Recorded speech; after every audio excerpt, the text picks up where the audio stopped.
Muchas gracias, Luis, por esta invitación que, bueno, a la vez me honra y me desafía. Bueno, a las autoridades que estén aquí presentes, a los presentes en la sala, a los que están escuchando o viendo en las pantallas y a los hablantes de esta lengua nuestra. Hay una grieta en todo. Así es como entra la luz, dice Leonard Cohen. Y entonces es ahí en las fisuras donde quisiera mirar. No fue sencillo para mí aceptar la invitación a cerrar este congreso por las disidencias diversas que con él tiene, por razones también diversas, la comunidad a la que pertenezco y por mis propias disidencias. Pero me tranquilizan dos cuestiones. La primera es que antes de aceptar hice saber mi posición a Luis y la invitación se sostuvo con un espíritu democrático y una amplitud que mucho agradezco. La otra es que estoy aquí como escritora y el lugar de quien escribe es, en lo que respecta a la lengua, un lugar de desobediencia, de disenso. En nombre de ambas cosas digo estas palabras. La primera cuestión tiene que ver con el nombre mismo del Congreso, llamado aquí Congreso de la Lengua Española, porque para nosotros, para nuestro sistema educativo, la academia, la alta cultura y la cultura popular, esta lengua en la que aquí hablo siempre ha sido la lengua castellana. Así llegó a América con la conquista y con la Iglesia, la lengua de Castilla, y fue esa lengua, y no otras que se hablaban o se hablan en España, la que se impuso no sin dolor, no sin lucha, no sin resistencia sobre las lenguas originarias. Esto nos lleva a preguntarnos de quién es la lengua, quién le da nombre y quiénes reconocen su lengua en ese nombre.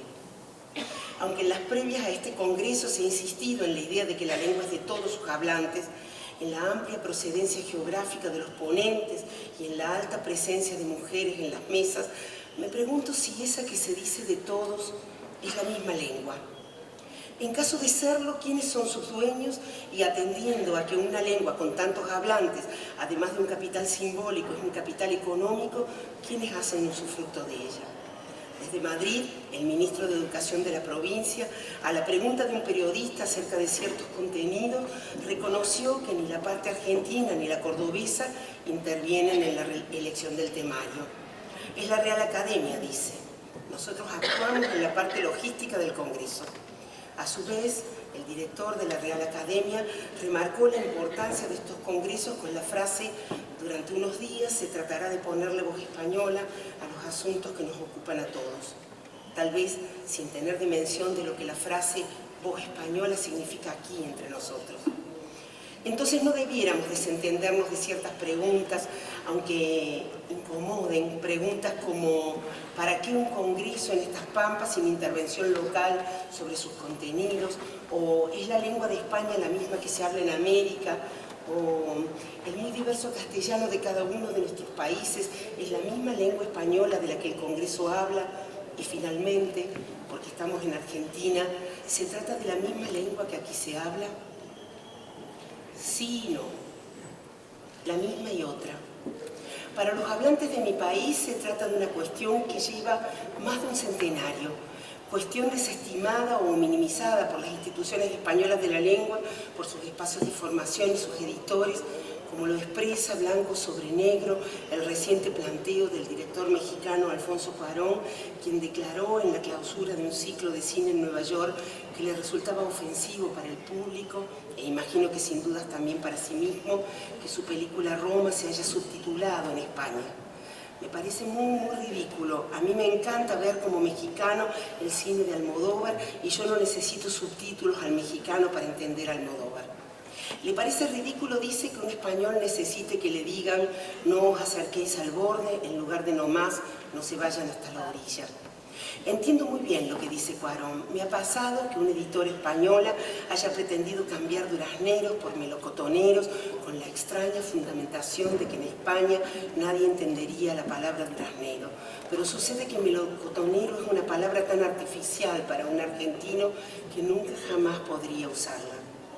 En fin, cierta pretensión de uniformidad, la homogenización que destruye lo singular, o lo invisibiliza el modo en que se ilumina la propia lengua al ver cómo toma caminos diversos, todo eso borrado, dice la cordobesa Eugenia Almeida, porque el castellano de esta América es un conjunto de variables mestizadas por pueblos originarios, aportes árabes, africanos, europeos y asiáticos que esclavizados, sometidos, aceptados o bienvenidos impregnaron nuestros modos de decir y de pensar.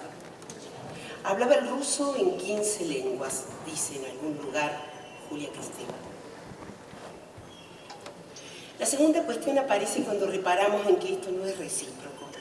Casi 600 millones de personas de 22 naciones hablamos la misma lengua. ¿Son soberanas lingüísticamente esas naciones? Y si es así, ¿por qué sus modos de decir necesitan ser traducidos a un decir mejor, a un bien decir? En la Declaración Universal de los Derechos Lingüísticos, firmada en Barcelona en 1996, se expresa que los hablantes pueden usar la lengua según las necesidades de cada lugar de origen, garantizando así los principios de una paz lingüística mundial justa y equitativa, factor decisivo de la coexistencia social y cultural. Más del 90% de los hablantes de lengua española habita en países de América y menos del 10% en España. Sin embargo, las variedades idiomáticas americanas no tienen tantas posibilidades de ser reconocidas por la academia y cuando lo son, pasan por formas folclóricas, americanismos. Por su parte, en el Diccionario Panhispánico de Dudas, alrededor de un 70% de lo que se considera malos usos de la lengua es de origen latinoamericano, lo cual tiene que ver no solo con la idea de purismo y la pretensión de uniformidad, sino sobre todo con la convicción de que el bien decir se decide fuera de nosotros.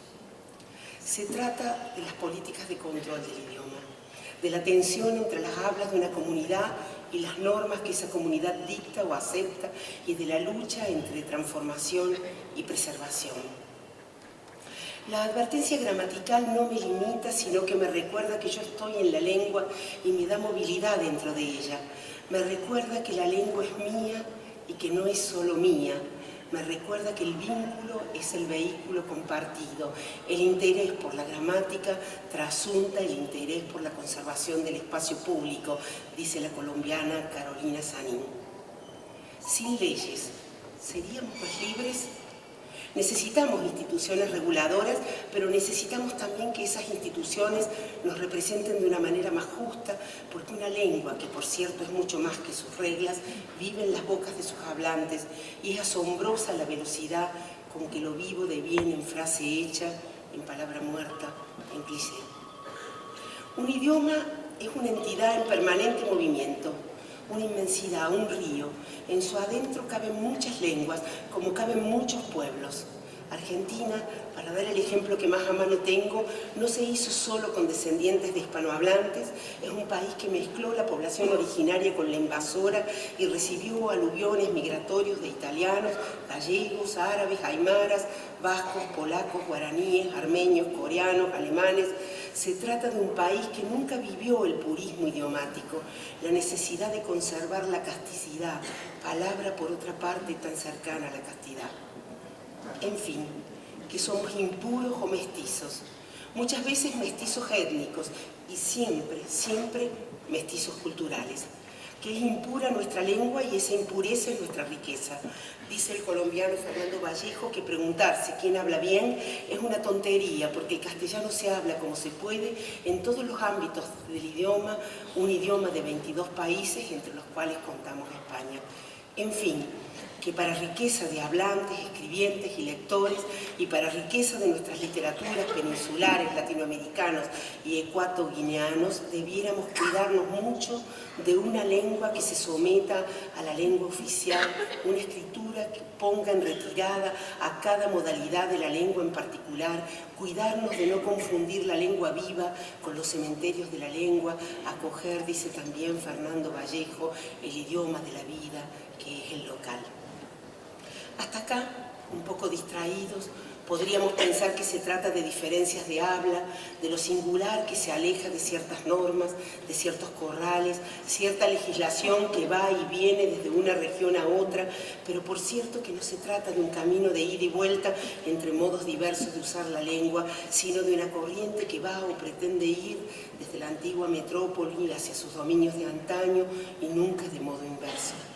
Esa corriente de poder lingüístico unidireccional viene a nuestros países con las formas de decir y escribir que España considera correctas sin comprender que a muchas expresiones del castellano de España las comprendemos nosotros poniendo a prueba nuestros oídos porque la música y el habla y el gusto no son los mismos para todos y porque, parafraseando el relato cristiano, hay ovejas que son de este corral y otras que son de otro corral, pero de todas es el universo de la lengua. No hace mucho, una investigadora madrileña me dijo, llena de sorpresa ella, y más sorprendida yo por su reflexión, no entiendo por qué los argentinos necesitan traducir a Dante, a raíz de una edición aquí de la Divina Comedia, con traducción del poeta Jorge Aulicino, si ya está traducido al español. Pero es que tal vez ni se advierte siquiera cómo pegan en nuestros oídos muchas traducciones de editoriales españolas, especialmente cuando se trata de escritores que trabajan con lo coloquial. Pero no me extiendo en el tema porque de todo esto habrán dado cuenta las mesas sobre traducción del Congreso, ya que es materia habitual de debate entre nuestros traductores. No se trata de una cuestión menor ni tampoco meramente retórica. Durante la pasada dictadura, los escritores argentinos en el exilio español se preguntaban qué hacer con nuestro lenguaje. Elijo dos respuestas a esa pregunta.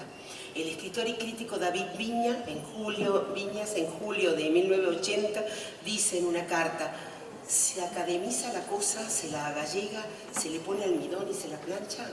En otra carta de agosto de 1980, el escritor Antonio Di Benedetto dice: he procurado clarificar un tanto el vocabulario para el lector español sin darle espalda a mi potencial lector argentino o latinoamericano. Con tal criterio he sustituido algunas voces. Ejemplo, no saco, que aquí sugiere bolsa, sino chaqueta, dicción que no es extraña al argentino, ¿verdad? ¿Verdad? Podemos oír un grito ahogado en ese, ¿verdad?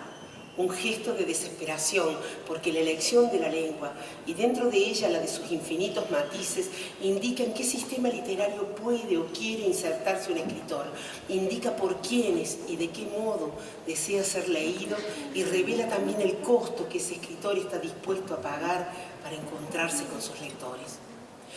Cuando comencé a publicar y se abrió tímidamente alguna posibilidad de editar mis libros fuera de Argentina, la lengua, esa materia con la que trabaja un escritor, comenzó a presentarse como un obstáculo. No es el libro, no es la historia, es el lenguaje tan argentino, se me dijo en muchas ocasiones. En 1876, Juan María Gutiérrez, preocupado por el lenguaje rioplatense, como Esteban Echeverría y Juan Bautista Alberdi, sus colegas de la Asociación de Mayo, rechazó públicamente la propuesta de integrar la Real Academia Española, lo que provocó una serie de cartas con un periodista español que también polemizó acerca de ello con Sarmiento.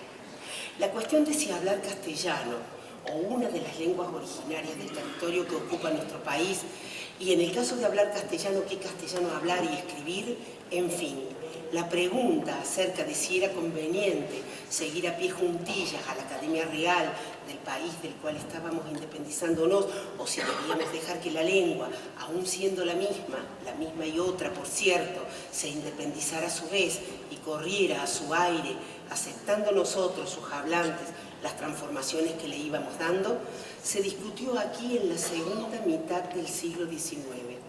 Una discusión que nuestros prohombres dieron por saldada hace ya más de 150 años.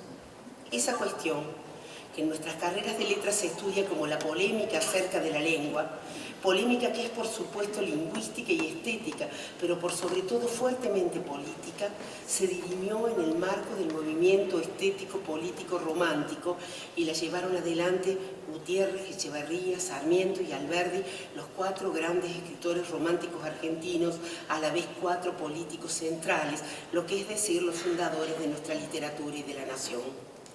De todo ello emergió la convicción de que ese castellano que se hablaba no necesitaba sujetarse a los dictámenes de su casa central, de modo que ser un hablante o un escritor argentino es también ser un usuario de la lengua desobediente ante la demanda de casticidad. La tercera cuestión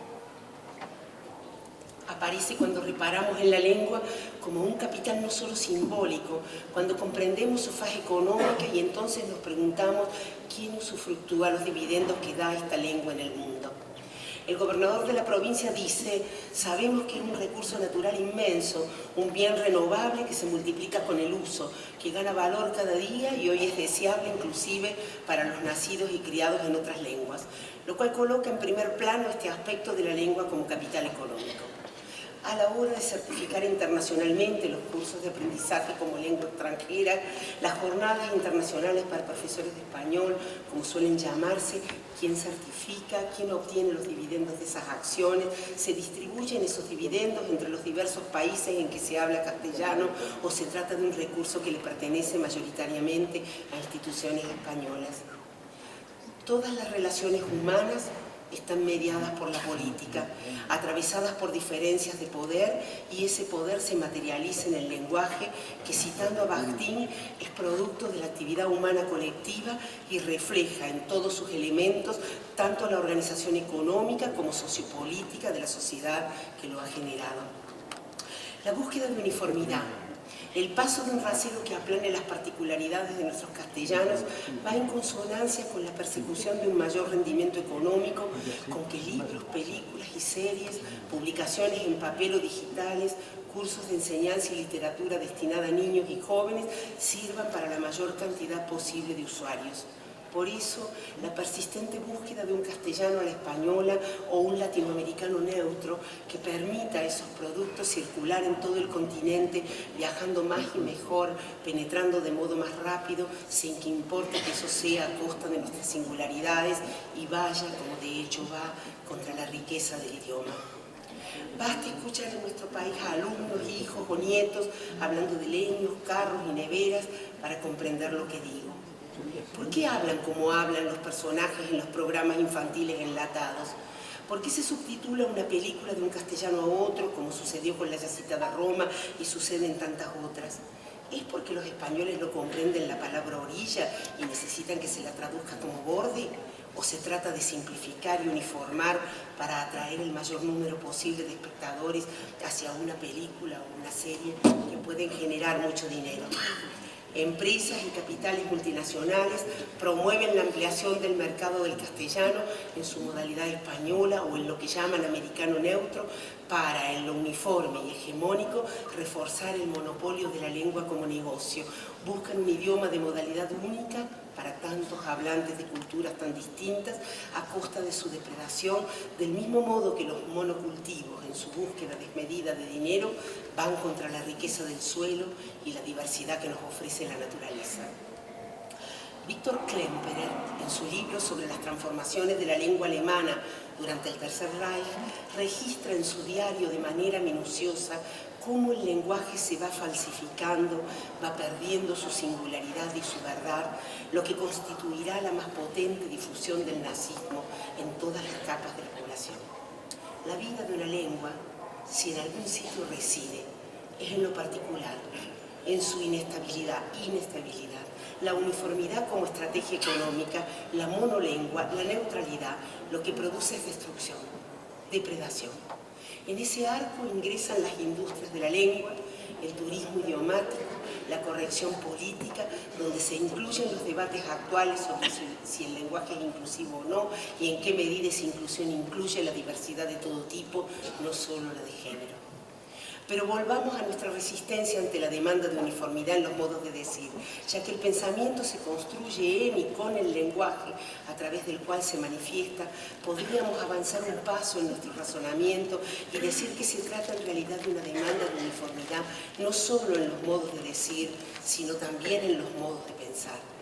Por eso, si bien muchos acceden a esas demandas, otros tantos nos sostenemos en el desacato, el desacomodo, el rechazo a una lengua apta para todos los públicos. No se trata de un capricho, se trata de una búsqueda de identidad que se refleja en el modo de hablar y de escribir, desvíos de cierto extranjero deber ser para encontrar en lo individual más hondo, allí donde refracta lo social, ecos de la lengua de un pueblo, una región, una comunidad, un sector social, búsqueda de un contrapoder frente a lo hegemónico. Se dice que la lengua no es de las instituciones, sino de los hablantes, y aunque así es en lo que hace al uso cotidiano, no parece suceder lo mismo en el aprovechamiento económico que una lengua provee, porque sin dudas no es mayoritariamente el castellano argentino, ni el mexicano, ni el peruano, ni el boliviano el que se comercializa en la enseñanza internacional del idioma, en las pruebas de aptitud, sino la modalidad española que por la vía del país que la lleva a la práctica se beneficia con esos recursos. La falta de políticas públicas sobre este asunto vuelve vulnerables a los individuos, a las culturas y a la identidad de nuestros países. Sin duda, el Estado español encuentra en la extensa difusión de esta lengua en Latinoamérica una posibilidad muy fértil de desarrollo económico y perder ese control, aceptar su deshomogenización, comprender y respetar las libertades de un territorio donde vive el 90% de sus hablantes sería perder ingresos. Pero nuestra lengua, al igual que nuestros recursos naturales, no puede medirse solo en términos económicos porque se trata de una construcción colectiva que es necesario sostener cuidando los derechos lingüísticos de la comunidad y de sus individuos. Todo esto es también responsabilidad del Estado, de cada uno de los estados, de nuestros estados, cuyo rol debe ser activo, instrumentando políticas que defiendan y promuevan esos derechos, los que se refieren a las variedades del castellano y los que se refieren a las lenguas de nuestros pueblos originarios.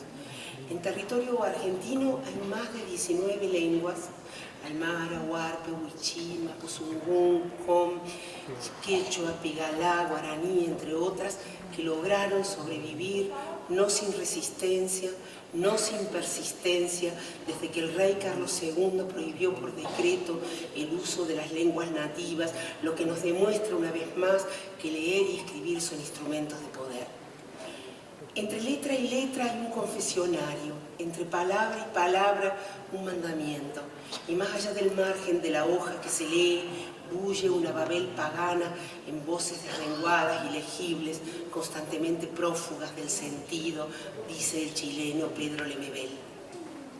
Tal vez no muchos ciudadanos argentinos saben que en nuestro país hay 3.000 escuelas bilingües, donde concurren niños de 32 pueblos originarios y trabajaban hasta el anterior gobierno nacional, según palabras de la escritora Sandra Comino, partícipe del ahora vaciado Plan Nacional de Lectura, 1.800 educadores, docentes auxiliares en lengua y cultura aborigen. La cuarta cuestión, el lenguaje inclusivo. El Congreso de la Lengua se ocupará del presente del español, pero no discutirá sobre el lenguaje inclusivo, han dicho en la prensa con total firmeza las autoridades de la academia. Tendremos participación igualitaria entre varones y mujeres, se dijo. Y es verdad, pero yo no puedo dejar de preguntarme si habrá habido mujeres y en qué proporción en las decisiones de contenido. Desconozco si la academia y el instituto tienen mujeres en sus directorios, pero si las tienen, ellas no han dado sus opiniones a la prensa. Se dijo que hay 250 ponentes de 32 países. 250 ponentes y ni una sola mesa de discusión sobre un tema como es la inclusión de género, vivamente presente en la agenda actual, tanto de América Latina como de España. El lenguaje inclusivo nos pone, quiero agregar que nunca nada es tan visible como cuando no está. El lenguaje inclusivo nos pone delante de la carga ideológica de la lengua que habitualmente nos es invisible. Claro que compartimos la lengua y claro que ella no es de nadie, ni siquiera de las buenas causas. Claro que corremos riesgos de que el lenguaje inclusivo se vuelva pura corrección política.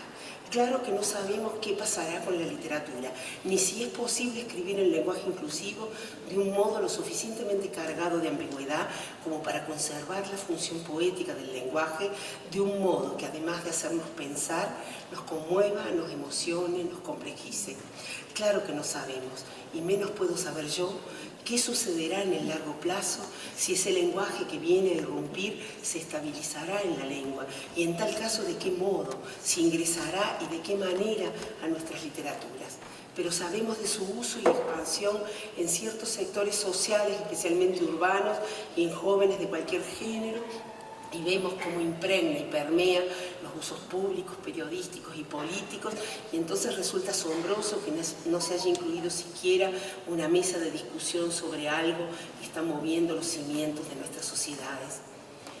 En la lengua se libran batallas, se disputan sentidos, se consolida lo ganado y los nuevos modos de nombrar, estos que aparecen con tanta virulencia, vuelven visibles los patrones de comportamiento social.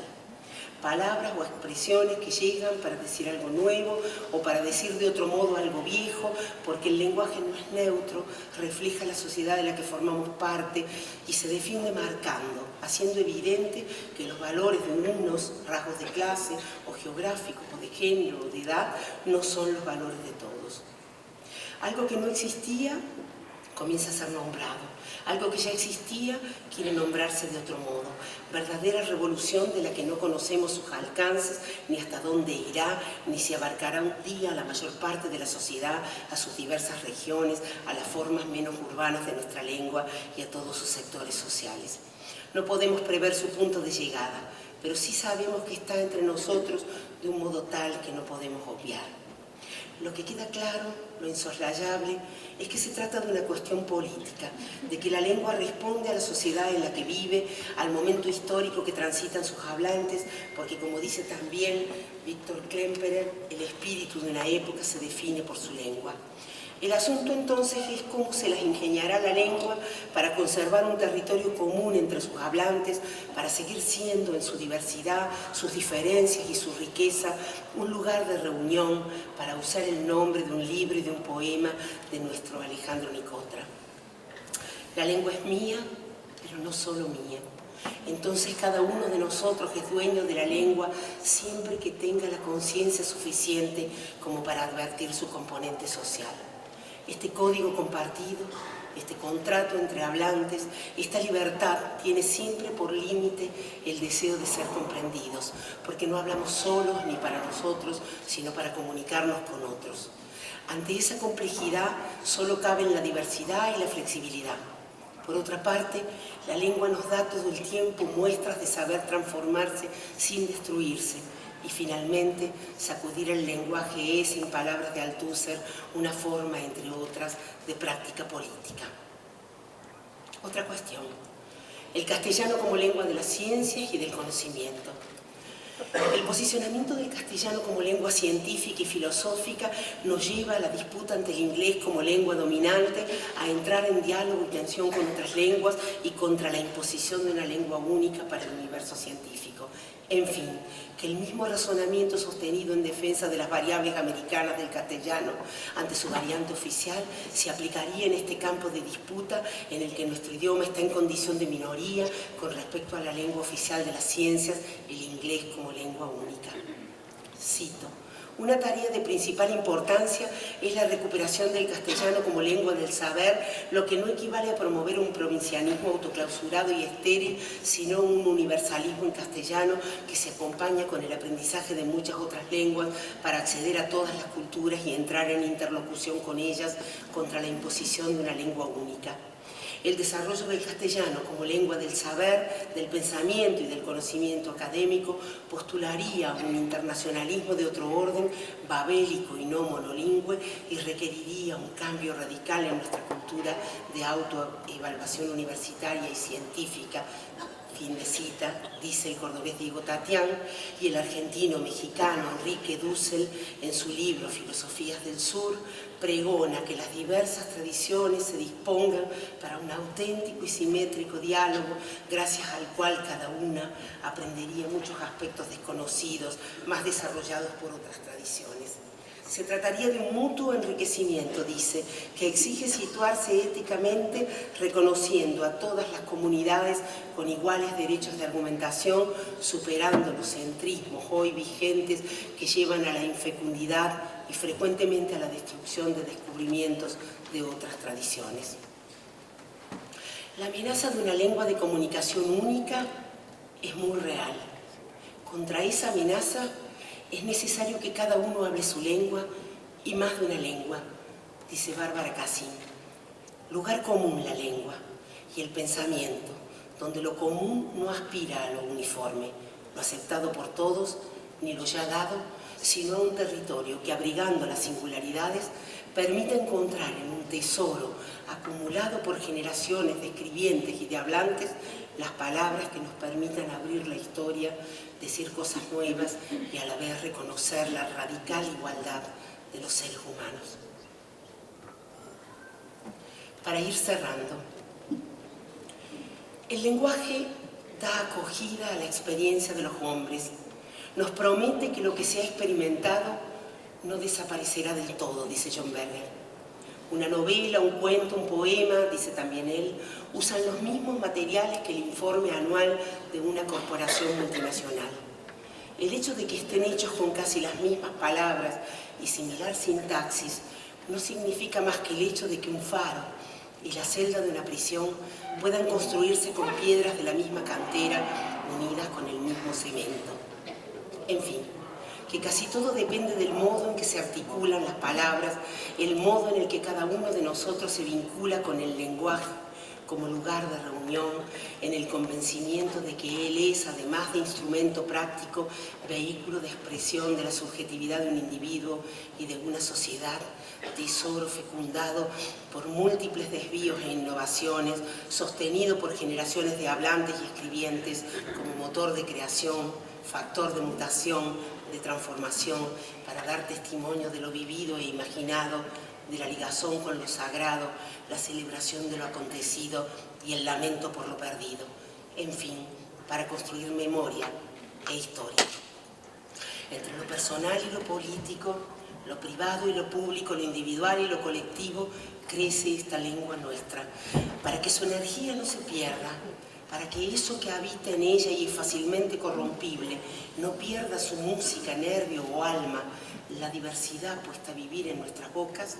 Ella se distancia de lo oficial, de lo abstracto, lo general, lo convencional, en busca de lo sepultado bajo capas de artificios, condicionamientos y convenciones, porque cuando por mentirosa, farragosa, fangosa o inexacta, por excesiva, hinchada, henchida o snob, por grandilocuente, críptica o burda, se corrompe la relación entre las palabras y las cosas, todo el delicadísimo equilibrio, todo el misterioso artefacto se desploma. La homogenización a través de una lengua, la búsqueda de una lengua de nadie, producto del capitalismo, dice Bárbara Cassin, y nos advierte sobre la amenaza de un lenguaje único para la comunicación. Necesitamos diversidad en las lenguas, como parte de la diversidad de los ciudadanos. Cada palabra es el resultado de una historia y de una serie de representaciones, pero solo adquiere su significado que designa una cosa y no otra en su diferencia con otras palabras de la misma lengua. Cada lengua tiene su forma de inventar, de inventariar, de describir, de concebir, de comprender. Una lengua es una energía y se inventa todo el tiempo. Sabemos que las leyes son necesarias para sistematizar la lengua y enseñarla a las siguientes generaciones. Y sabemos también que una lengua está en permanente movimiento y que de no ser por esos movimientos, desvíos, disidencias y transformaciones, estaríamos hablando hoy lenguas romances o latín vulgar. De hecho, el castellano comenzó desobedeciendo, como lo muestran las glosas emilianenses, esas anotaciones al margen en un códice escrito en latín que en el siglo X o XI algún monje hizo para aclarar algún pasaje. Anotaciones en un modo de decir en el que ya hablaba el pueblo, pero que todavía no había pasado a su forma escrita. En fin, que en una lengua cabe un mundo y en ese mundo caben los disensos y las luchas. Digo esto sabiendo del lugar en el que estoy, deseando profundamente que unos y otros de aquí o de allá podamos volvernos más y más conscientes de que la uniformidad no es el camino para que la lengua que compartimos se mantenga viva.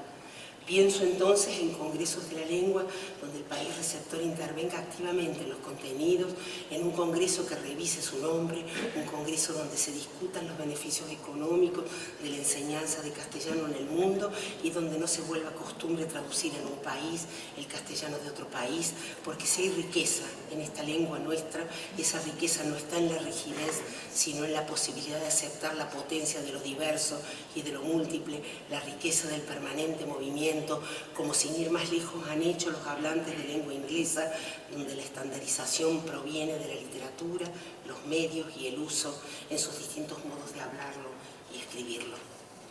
Necesitamos oírnos en nuestras semejanzas y nuestras diferencias, en los múltiples meandros que ofrece este idioma nuestro, en el que Cervantes y Rulfo, Sor Juana, García Márquez, Gabriela Mistral y Roa Basto, Teresa de Ávila, Luis de Góngora, Elvira Orfei, José Donoso, César Vallejo, Quevedo, Borges, Blanca Varela y Juana Castro, Gil de Vierna, Lemebel, Lugones, Arguedas, Watanabe, Sara Gallardo, Ionetti, Humberto Acabal, Arlt, Saer y Rosario Castellanos, entre tantos otros, abrieron con mano de seda y de hierro los intersticios de la lengua que de mil maneras les había sido impuesta para poder decir lo que aún no se había dicho.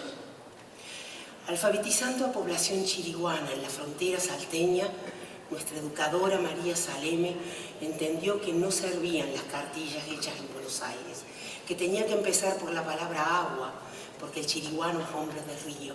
Y cuando lo hizo en los valles calchaquíes, descubrió que la palabra nudo no era agua, sino tierra. Adrián Bravi, escritor argentino de lengua italiana, en un libro que se llama La gelosía de la lengua, cuenta acerca de una tía que emigró a Argentina en un barco en el que faltó agua potable y donde murieron casi todos los niños de brazos. Una tía que podía contar lo vivido en castellano, pero al intentar decirlo en italiano, en su lengua, se quebraba porque al evocarlo sus recuerdos tomaban vida propia. ¿Es borde la palabra o es orilla? ¿O es canto, o línea, o costa, o ribera, o margen? Cada uno tiene sus razones para decir de uno u otro modo, porque la lengua es mía, pero no solamente mía. Esa lengua en la que nuestros recuerdos toman vida propia, en la que podemos razonar y conmovernos, conocer y cuestionarnos, aprender e imaginar hasta que lo nombrado adquiera vida propia. Porque, como en la parábola que relata Gershom Scholem, aunque no sepamos encender el fuego, ni encontrar aquel lugar en el bosque, ni seamos ya capaces de rezar, podemos seguir contándonos unos a otros nuestras historias y la historia. Perder eso sería perdernos, sería una nueva forma de barbarie. Muchas gracias.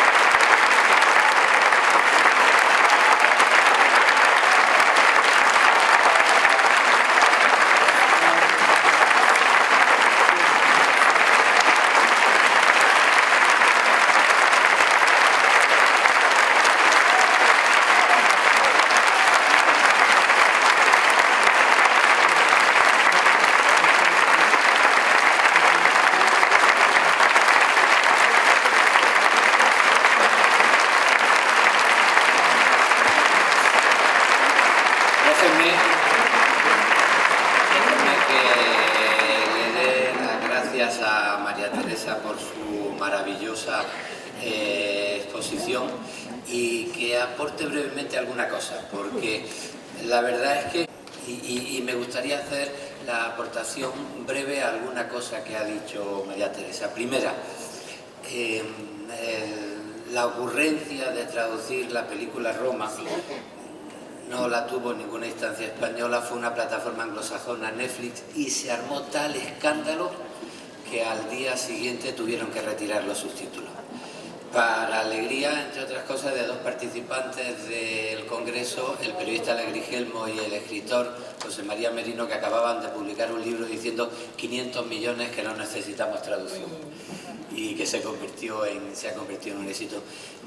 y la verdad es que no fue ninguna imposición de nadie, sino que no hay costumbre ninguna de que se traduzca el español que se habla en Argentina o en México, en cualquier país, en España. Son las grandes multinacionales que no tienen patria. El dinero no tiene patria. Los hablantes sí, nuestro idioma.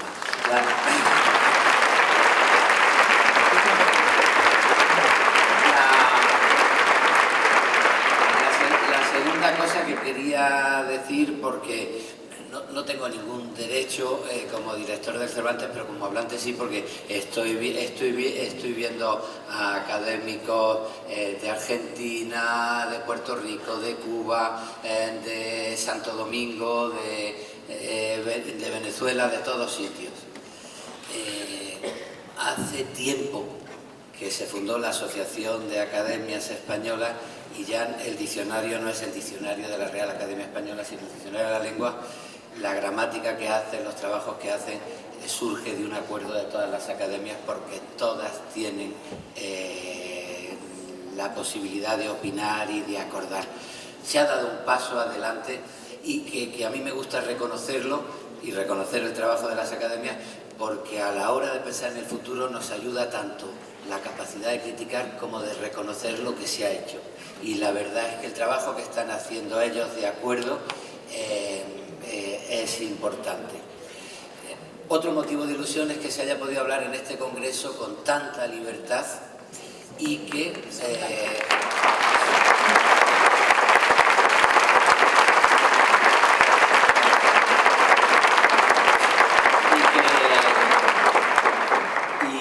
además que esa libertad haya supuesto que quien escucha, el criticado de las instituciones, puedan también tomarse las palabras con tranquilidad, porque se trata de comprenderse, de debatir y de conocer. Por ejemplo, el Instituto Cervantes tiene 87 centros repartidos por el mundo, ninguno en países donde la lengua sea el español, la lengua materna sea el español. Si nosotros nos dedicamos a la enseñanza de español, vemos lo más sensato que en Argentina sean las instituciones argentinas las que expliquen el español de Argentina, en México las de México, y hasta el sistema de acreditación, pues estamos apoyando mucho el nuevo certificado, el CIELE, que ya es responsabilidad de la Universidad de Buenos Aires, de la UNAM, de México y de la Universidad de Salamanca. O sea que se va avanzando y me parece que eso nos hace tener ilusiones. La que no puedo tener, yo no sé si el próximo Congreso de la Lengua va a ser mejor que este, porque en este hemos tenido la suerte de contar con la hospitalidad de voces como la tuya, de instituciones como la Universidad Nacional de Córdoba, como la ciudad de Córdoba, como la provincia de Córdoba y como